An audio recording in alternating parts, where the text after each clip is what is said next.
My name is Jimmy Carter. Breaking news, former President Jimmy Carter has died. He was a visionary. At the age of 100. Our nation will miss Jimmy Carter more than it knows.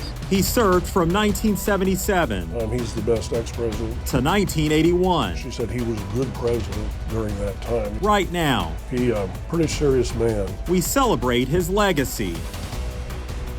Live, local, late breaking. This is 4029 News at 5 on the Arkansas CW. We go right to that breaking news now. Former President Jimmy Carter has died at the age of 100. He was the longest living president. He served as the 39th president from 1977 to 1981. The Georgia peanut farmer built a reputation as a global humanitarian and champion of democracy. Continuing coverage in just a moment. First, let's take a live look at the lights of the Ozarks in the Fayetteville Square on this final Sunday of 2024. The clouds finally moved out, making for a fairly decent afternoon out there. And you may have noticed some wind at times today, and it will become even more noticeable this week. So let's get right over to meteorologist William Morrison for just how windy we're talking. William. Yeah, and that's a sign of changes to come, increasing winds. So we've got changes in our forecast, and tomorrow you'll notice some of those changes as we've got some pretty warm temperatures coming. Out there right now, we're looking really good after a fairly cloudy and foggy start. Temperatures aren't too bad. After those clouds got out of here, we had temperatures climb to the 60s, especially across the River Valley. We're still in the 60s for most of us. But winds are pretty light right now, but those winds will be increasing through the overnight hours and really through the day and our Monday as we track a pretty strong cold front to come through. We could have wind gusts gusting as high as 30, 35 miles per hour, really through all of Monday, going into Tuesday, setting the stage for some chilly weather to come, and that will continue through the rest of our 7-day forecast. I'll talk more about that coming up in just a bit. Now to this live look from our nation's capital on this somber Sunday as Americans mourn the loss of former President Jimmy Carter. The 39th President of the United States died at his home in Plains, Georgia today. The 100-year-old had been in and out of the hospital in recent years before deciding to spend his last months at home, surrounded by his family. And President Carter is being remembered as an advocate for democracy and human rights, not just here at home, but around the world. And 4029 White House correspondent Kaylin Norwood looks back at President Carter's legacy. My name is Jimmy Carter. From Georgia peanut farmer to President of the United States. The people are looking for honest answers, not easy answers. Jimmy Carter served one term in the White House. People did not expect him to win, but he really was able to capture this anti-Watergate, anti-Washington mood. Carter's most notable achievements were on the foreign policy front, the Camp David Accords, the Panama Canal treaties, and the establishment of U.S. diplomatic relations with China. And I was able to do a number of good things when I was president, for which I'm very grateful, and that was a high point of my life, politically speaking. He faced Soviet aggression abroad while battling high inflation and an energy crisis at home. The Iran hostage crisis dominated the last year of Carter's presidency. A failed secret rescue mission doomed him politically. America, the most powerful country on the planet, was really powerless. His greatest regret. I wish I had sent one more helicopter to get the hostages, and we would have rescued them, and I would have been reelected. But that may have. But he said 4 more years in the White House would have delayed the founding of the Carter Center, which he started in 1982 with his wife, Rosalind. And what came after their years in the White House set a model for a life post-presidency. The Carter Center's work focused on global health and democracy. He traveled the world to promote free and fair elections. A champion of human rights, Carter was awarded the Nobel Peace Prize in 2002. And he spent decades volunteering his time building homes with Habitat for Humanity. Then, in 2015, Carter was diagnosed with cancer. When asked at that time about his greatest accomplishment, his answer was simple. Well, the best thing I ever did was marrying Rosalind. Over his remaining years, he often said he leaned on his faith in God as the cancer went into remission. Then in February of 2023, he entered hospice care at home, his wife's health failing too, And in November, their 77-year love story came to a close. Tell him I beat him, and I'm waiting on him. The former First Lady's funeral marked the final time we saw President Carter in public. He was unable to speak, so their daughter read an old love letter he wrote to Rosalynn. When I see you, I fall in love with you all over again. Does that seem strange to you? It doesn't to me. Goodbye, darling.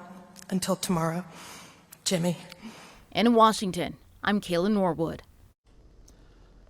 Mr. Carter served as the 76th governor of Georgia before running for president.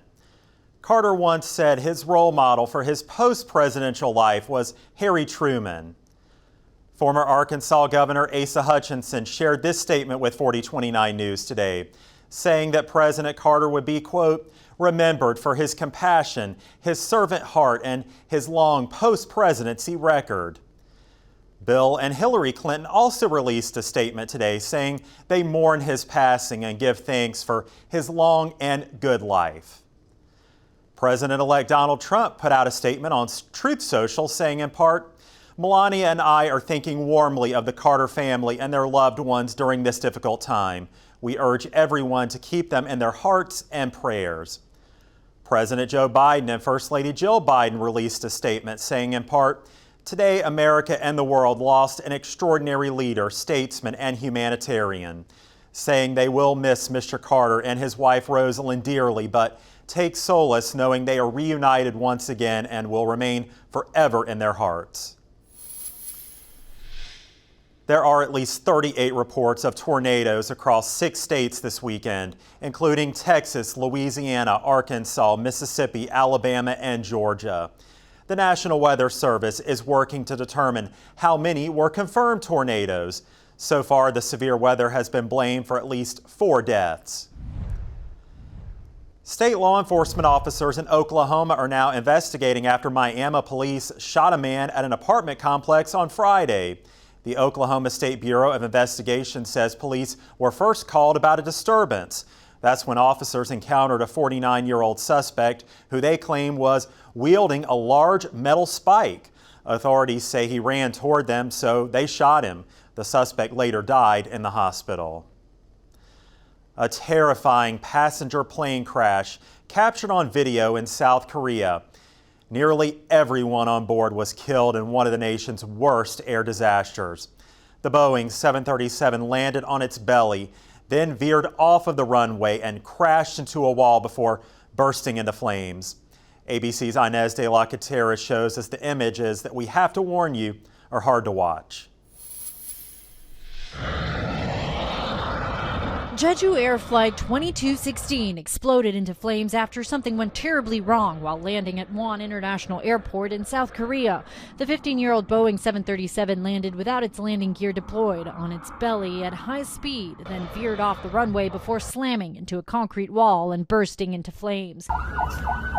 Local transportation officials say before landing, the control tower issued a warning of possible bird strike, and the pilot sent a distress signal immediately afterwards. 1 minute later, the pilot issued a mayday call and tried landing the plane. One of the incident areas here to look at, of course, is why the landing gear was retracted. But there are a lot of different nuances. The timing here is very strange in terms of the alert for birds in the area, then a mayday call, and then several minutes elapsing before the airplane is actually over the runway. Korean authorities say there were 175 passengers and 6 crew members on board the flight, which had taken off from Bangkok. Just 2 crew members were rescued from the wreckage. Everyone else on board was killed. According to the flight manifest, there were 5 children under the age of 10 on the flight, the youngest just 3 years old.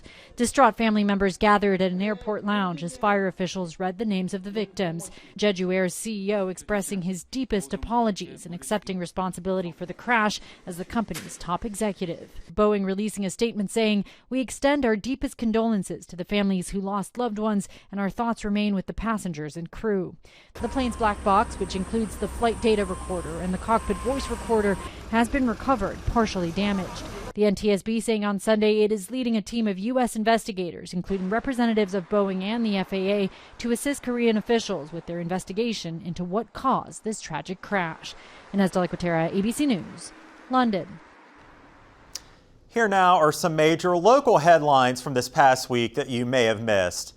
F-35s will soon be flying through the air above Fort Smith. Last Monday, the first 2 jets arrived at Ebbing Air National Guard Base for a new program designed to train allied countries on the jets. The program has plans to be running 24 jets with pilots from 3 different countries. This weekend, the Greenwood community is mourning after a high school student died and another was severely injured in a crash. It happened on Thursday on Highway 71 north of Witcherville. The name of the student who died has not yet been released. Arkansas State Police are handling the investigation. Former candidate for Arkansas Governor Chris Jones announced he's running for vice chair of the Democratic National Committee. This is Jones' first big announcement since losing to Governor Sarah Sanders back in 2022. The DNC will hold its leadership elections on Saturday, February the 1st. New Year's Eve is just 2 days away now, and coming up here on this Sunday, the events for you and your family to help celebrate. Then meteorologist William Morrison will take us through the remaining days of 2024 and into 2025 as you finalize your New Year's plans.